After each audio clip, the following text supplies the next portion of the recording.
அன்பானவர்களே, அன்பு வணக்கங்கள். உங்கள் எதிர்காலத்தை உங்களால் தான் உருவாக்கி கொள்ள முடியும். வேறு யாராலும் உங்களுடைய எதிர்காலத்தை உருவாக்கி தர முடியாது.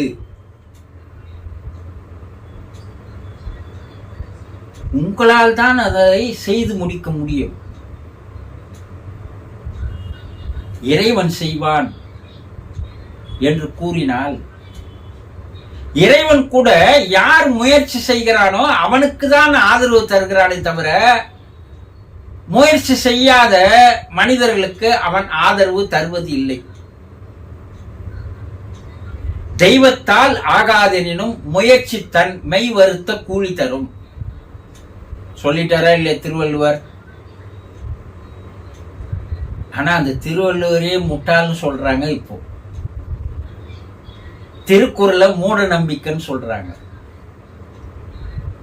அதுல எவ்வளவு மோட்டிவேஷன், எவ்வளவு விஷயங்கள், வாழ்வியல் தத்துவங்கள் அனைத்தையும் 1330 திருக்குறள் அடக்கிய ஒரே மகான்.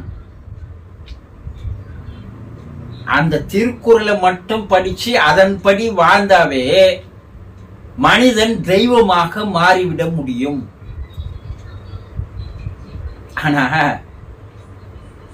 காலத்தின் கோலம் திருவள்ளுவரை முட்டாள்ன்றான், திருக்குறளை மூட நம்பிக்கைன்றான்.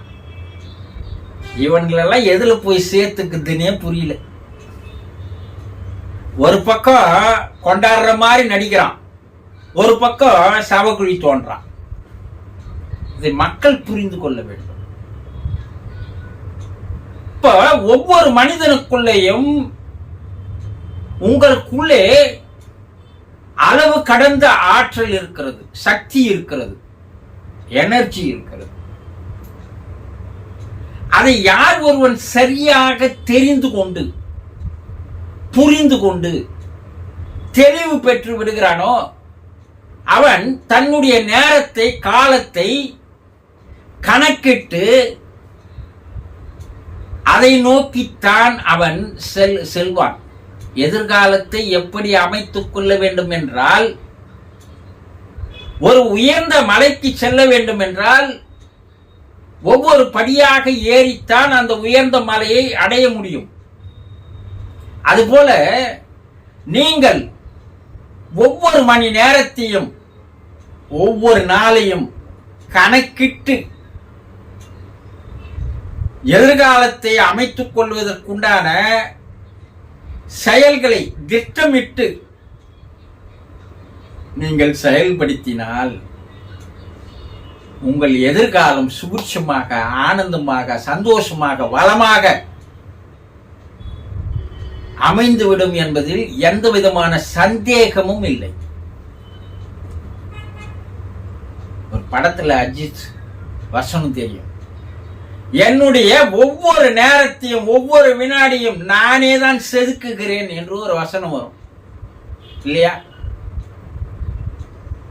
அப்போ காலங்கள் ஓடிக்கொண்டிருக்கிறது, அது யாருக்காகவும் நிற்காது.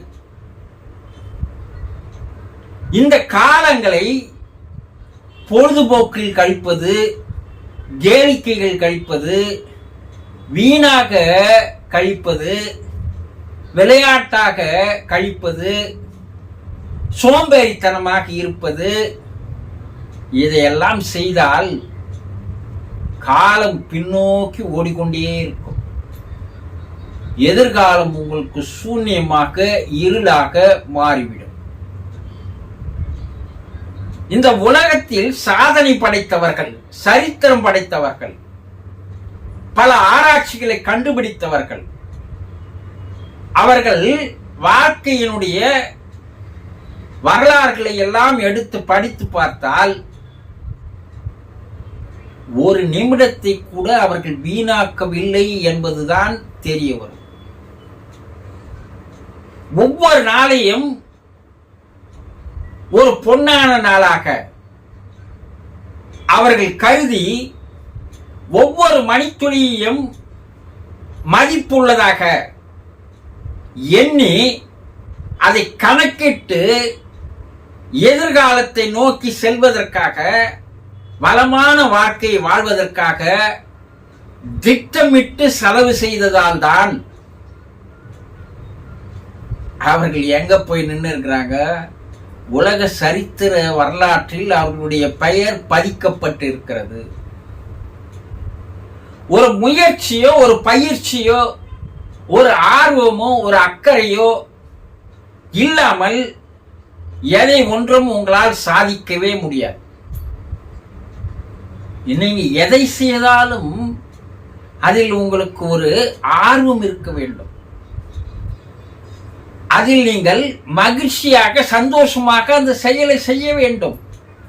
அது படிப்பதாக இருந்தாலும் சரி, வேலை செய்வதாக இருந்தாலும் சரி, நீங்கள் எதை செய்வதாக இருந்தாலும் அதை ஒரு மகிழ்ச்சியோடு, ஆனந்தத்தோடு, சந்தோஷத்தோடு அதை நீங்கள் செய்து பார்த்தால் அந்த செயல் மேலும் மேலும் மேலும் செய்ய வேண்டும் என்ற ஊக்கமும், உற்சாகமும், ஆர்வமும், அக்கறையும் உங்களுக்குள்ளேயே ஊற்றெடுத்துவிடும்.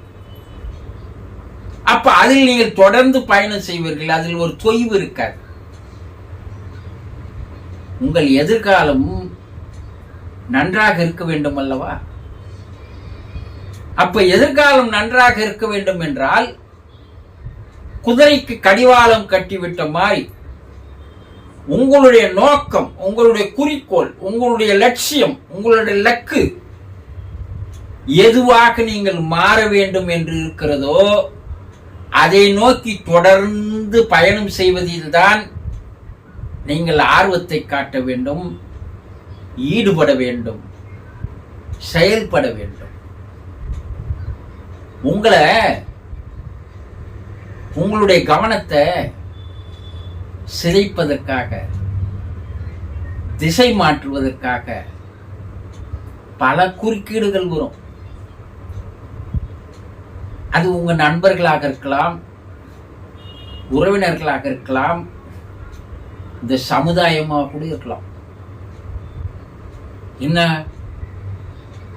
இன்று பல்வேறு விதமான தீய பழக்க வழக்கங்கள் இந்த சமுதாயத்தில் பல்கி பெருகி வருகிறது.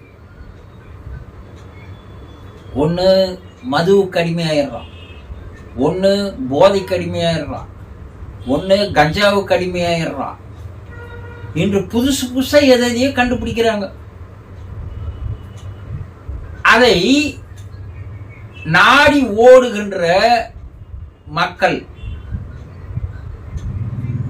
அவர்களுடைய எதிர்காலமே பாழடைத்து போகிறது, இருளடைந்து விடுகிறது.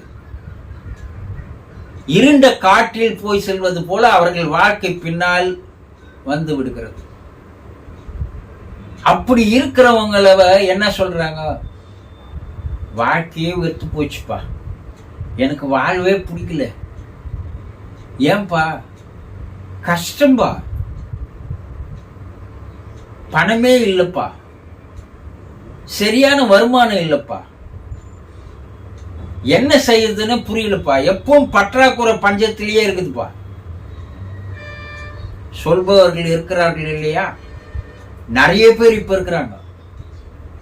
அவங்க இதுக்கு முன்னாடி ஒரு 10-15 வருஷமா என்ன செய்து இருந்தாங்க பாருங்க. அவர்களுடைய லெக்கு, அவர்களுடைய குறிக்கோள் எதுவும் இல்லாமல் ஏதோ வாழ்க்கை போகிறது என்று வாழ்ந்ததால் பல பலவீனங்களுக்கு அடிமைப்பட்டு முயற்சிகள் செய்யாமல் கடைசியா எங்க வந்து நின்னுக்கிறாங்க? ஒரு கஷ்டமான வாழ்க்கையை வாழ்ந்து வருகின்ற நிலைக்கு அவர்கள் ஆளாகி இருக்கிறார்கள். இதையெல்லாம் நீங்கள் தெரிந்து கொள்ள வேண்டும். உங்களால் முடியாதது எதுவுமே இல்லை.